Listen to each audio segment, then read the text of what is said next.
Hello and welcome to Comics with Cody. I'm Cody Goggin. In this show, I'm just going to kind of talk about comic books. Now, full disclaimer, I have not been a comic book collector my entire life. I actually just started collecting comics in the last year or two. I've always been a fan of superheroes. Of course, everybody's a fan of superheroes. Just look at how much money they're making at the box office lately. But comic books were always kind of like this other thing. I watched the cartoons, but I never really got into comic books. I think I bought a few times when I was younger, but I really got into them more recently. And one of the first things that I personally started with was trade paperbacks. So we're talking about the Green Lantern today. We're gonna show off my Green Lantern collection that I've managed to pick up the last, about a year. But of course, starting with trade paperbacks, because it was kind of the most accessible way. You could find them at maybe like Barnes & Noble and stuff like that. These were actually a little bit different. These are the Showcase Presents Green Lantern. These are, they're in black and white, and they came out several years ago. They were cheaper because they're black and white.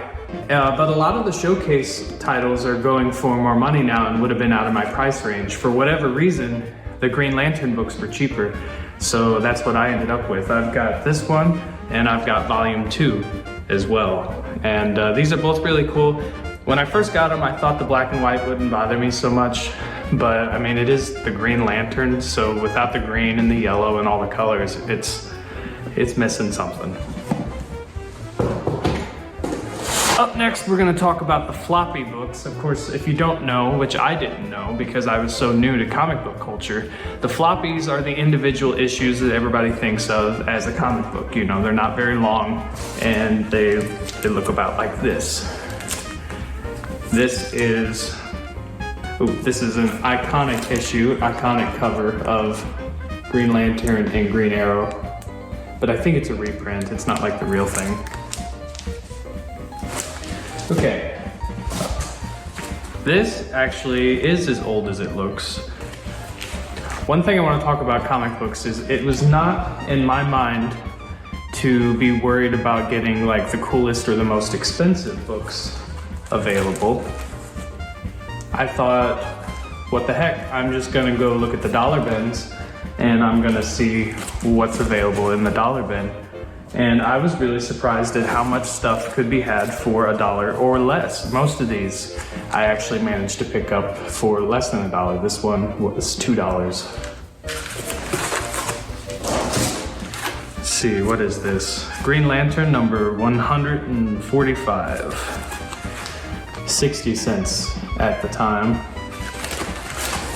Next up is 146, so I actually got those back to back. That's something else that's really cool. I was really surprised at how many runs, which if you don't know, because I didn't, the term run is if you have like issue number 1, 2, 3, 4, and 5, you have a run from 1 through 5. I was really surprised at how many runs I managed to build, just out of the dollar bins, just out of the cheap stuff. That one's not in order, that's 169.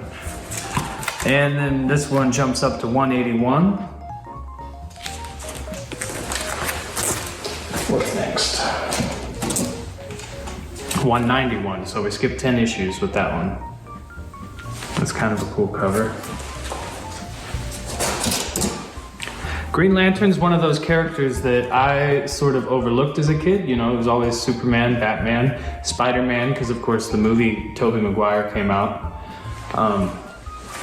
The thing about Green Lantern was he was really only in some of the cartoons, you know, like the Justice League cartoon and maybe a few special appearances here and there. So I never really thought about Green Lantern as much, and when the movie came out, I heard that it was horrible before I ever went and seen it. So I never felt like I needed to make up and go see it some other time. Okay, now we're starting something kind of interesting here, because these are the like reboot of Green Lantern that happened I think in like the late 80s and into the 90s. And we're starting with an annual, which is a little different, number 3. There's a few of the annuals. I think I put all the annuals up front. So I've got number 3, number 7, And that's where we're gonna start the other count. So I've got these two annuals, number 3 and number 7. Now, starting the actual monthly books, because a lot of times you have the monthly books that come out every month, and then you have books that come out yearly. And this period of time was such a boom in the comic book industry. You had books that were selling millions of copies, and now you don't see comic books selling as much. I think that's really sad. And it's weird too, because the movies, like I said, are making more money than ever before, but kids aren't reading comic books, and I think that's a tragedy. I wish that would change. This is Green Lantern number 0. And then this is Green Lantern number 1. I really like the cover on that. That's really cool. Hal Jordan right up front. So I haven't read a terrible amount of comic books, and I don't know a lot about these different story arcs and which books are worth this or which books are worth that or why. But I do know a little bit. I try to brush up on it. I've watched a lot of documentaries more than I've actually read comic books, but this is Green Lantern number 2. But I do know a little bit about Hal Jordan and all the other different Green Lanterns. The one in the animated show was John? No, maybe John's, I'm outing myself in my lack of nerddom here. Kyle Renner, is that? No, that's coming up. I forget this guy's name. It'll come to me later probably. Kyle Renner's coming up later too. Green Lantern number 4. I really have YouTube to thank, and this kind of thing. I've watched a lot of guys just going through their collections, or if they get boxes in the mail and they just sort of chit chat, do this sort of thing. So I've really got that to thank for getting me into comic books. And it became such a huge thing for me once I got started. It was so much fun going to different local shops. I did the eBay thing a little bit, whatever I could do to find stuff as cheap as possible. Like I said, a lot of these I didn't even spend a full dollar on. Like most of it's 50 cents. Some of them were even a quarter. Here's Green Lantern number 6. I figure I'll split this box in 2. We'll get about halfway through and then we'll stop the video, and the next episode I'll finish up. Green Lantern number 7. Green Lantern number 8. Green Lantern number 9. That one's cool. The one place I went to the most, right here nearby in St. Louis, is STL Comics. They recently moved out of their old location and got their own building. That's really cool, but they had the best deal because they were doing it where you could buy an entire long box, which is the real long cardboard boxes that you see. They also come in short boxes. But he had a deal where you could buy long boxes full for a discounted price and short boxes full for a discounted price. So whenever I could and I'd made a little bit of extra money, that is how I basically built my comic book collection. That and eBay, because eBay you could also find mystery boxes and get lots of good stuff for steeply discounted prices. That's where books started only costing maybe a quarter. Sometimes you got stuff you didn't want or didn't need that way, but it's always interesting because you never know. It's like gambling. It was kind of dangerous. Maybe I shouldn't recommend that. All right, we are up to Green Lantern 16. And yeah, if you notice, this has been a solid run from number 1. Or number 0, depending on how you look at it. Number 17.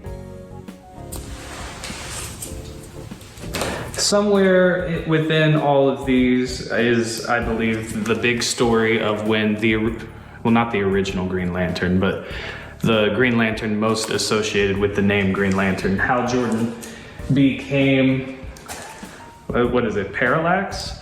He became a villain. And it all led to, I think, his death. And, guys that are bigger comic book fans, or girls, you can let me know if I'm messing up this timeline or the story at all. But this is when Hal Jordan became a villain and had to be stopped. And I've heard it's one of the better storylines in comic books, and I can't wait to actually sit down and read through the whole thing. This is number 23. This is Green Lantern number 24, plus the new Green Lantern Corps, so that was a new thing at the time. It probably sounds really silly if anybody that's actually really into comic books watches this, because I know so little about what I'm talking about, but I just know that I really appreciate what I'm talking about, and I can't wait to know more.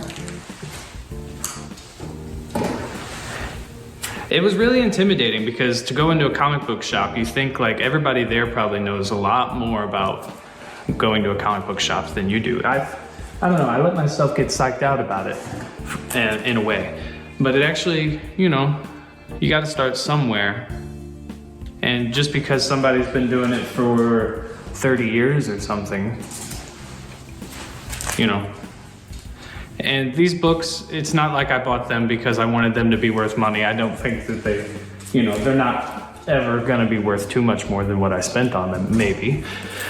But with the rumors of, you know, physical printing going out of style, and a lot of people just reading their comic books on digital mediums on their tablets and their iPads and stuff, I guess you never know if this stuff will be worth money someday, but it could be. I don't think, you know, a $1 book's not gonna go up to a $10,000 book, but it might go up to a $10 book, and that's kind of cool. You never know. And they're gonna be making the new Green Lantern show on HBO, I think. I think that's still happening. So, I mean, that'll do something for at least these Green Lantern books.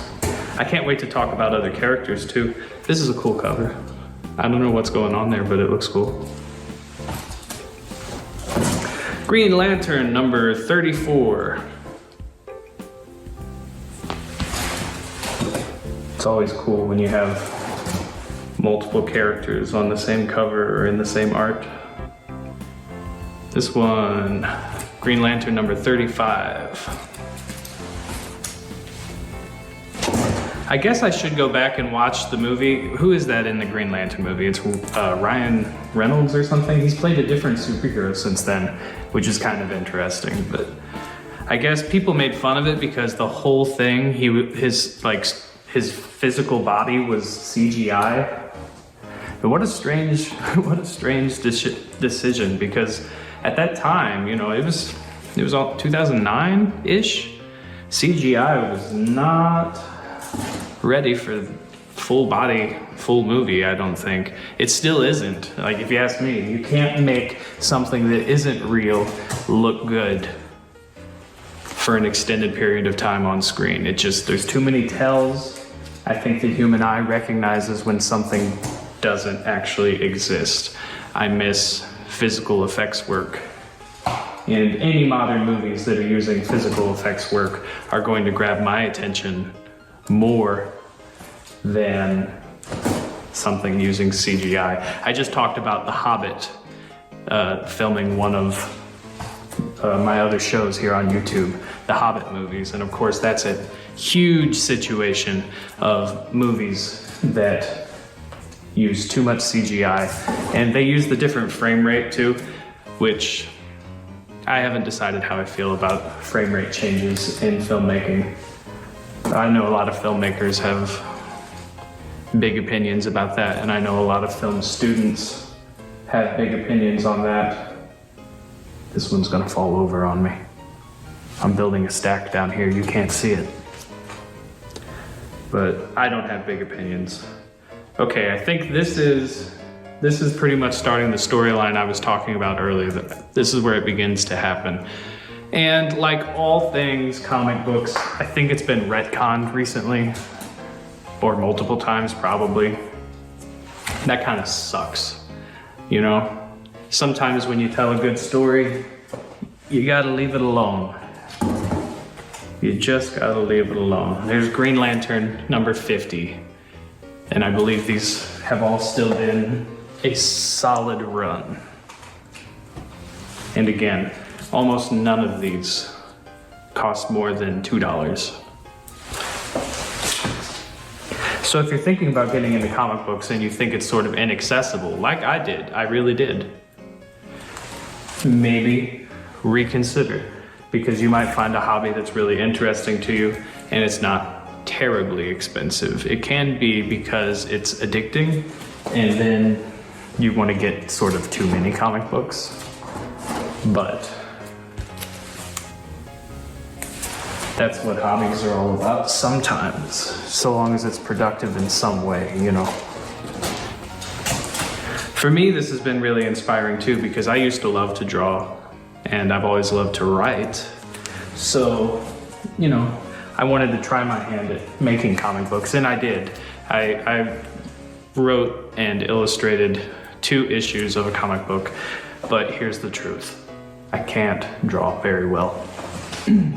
So, if anybody's an artist and wants to collaborate and I'll just write a superhero thing and you can draw it, that would be cool. Green Lantern 58. Somewhere in here, the run does end. I don't remember where. Green Lantern 59. And this is Green Lantern number 60. I know we're getting up to about 20 minutes now. I think I'll cut the episodes off at 20 minutes and then we'll go to part 2. And I think that'll be reasonable. I know this is kind of slow. And if you aren't into this kind of thing, you have no idea why I'm doing this. But it's all about the artwork. It's all about the characters. It's all about the appreciation for superhero and nerd culture, if you want to call it that. Here we go. This is Kyle Renner, right? I think I know what I'm talking about. I sure hope I know what I'm talking about. I've been trying to learn things and pick up things, but you don't really know until you actually read it. And I envy the people that actually read these when they came out and who bought them when, you know, comic books were still such a huge thing. And right now, the comic book industry is just really struggling, and how sad is that? I don't understand how the movies and the characters themselves can be making more money than ever, but the comic book industry, where the characters were created and where their stories were originally told, it's somehow a dying industry. And I guess it's just books in general, because I know novels and any other kind of books are also kind of struggling right now. I mean, look at it. You've had bookstores that have been around for 100 years that don't exist anymore. And the same thing is true for comic book stores. You know, they go out of business all the time, and it's really sad when you see one start up and go out of business within a short period of time. And I've watched a lot of videos about this. There's a really good one about just the Midwest. I can't remember the channel name. That's really unfortunate, but look it up, Midwest like comic documentary. And he stops at a few comic book stores here in my area, and it was really fascinating. And they all talk about the struggles of keeping a comic book store open and how tough it is with distribution and everything else. It was a fascinating documentary. I really liked it. We're on 72. 73. Here's where the run ends. No 74, but this is Green Lantern number 75. All right, I'm gonna call it for episode 1 of the Green Lantern collection here on Comics with Cody. Hopefully I managed to talk about enough different things to keep this interesting as we go through. We'll continue with the rest of the Green Lantern collection in episode 2, and I will see you then. Thanks for watching. Drop a like and comment below if you've read Green Lantern, what you think about the Green Lantern stories, the people that wrote and illustrated Green Lantern, who's your favorite, and what did I get wrong? Let me know all that too in the comments below. We'll see you next time, and thank you very much.